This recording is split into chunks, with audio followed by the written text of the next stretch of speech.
Untuk mendukung Belajar Bentar, kalian bisa mengklik subscribe.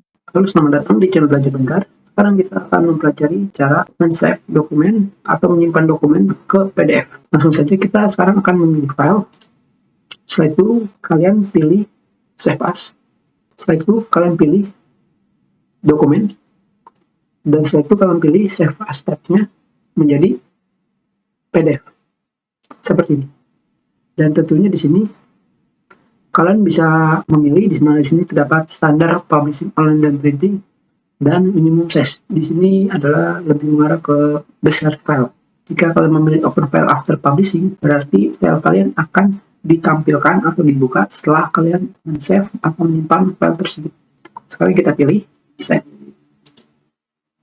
Dan file kalian akan langsung ditampilkan ke program pembaca PDF kalian. Dan inilah gambaran file PDF kalian. Dan sekarang kita close. Tentunya selain menggunakan Save As, kalian juga bisa menggunakan cara lain untuk menyimpan file kalian ke PDF. Sekarang kita lihat. Pertama kalian buka file. Dan setelah itu kalian pilih export.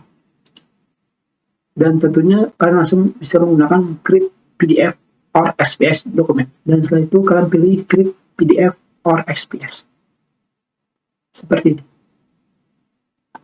Dan tentunya di sini kalian tinggal menyimpan file kalian. Dan tentunya jika kalian memilih Save As Type, di sini hanya ada dua, PDF dan XPS dokumen. Dan setelah itu kalian pilih Publish, dan hasilnya akan sama. Kita sudah dulu pertemuan kita. Terima kasih.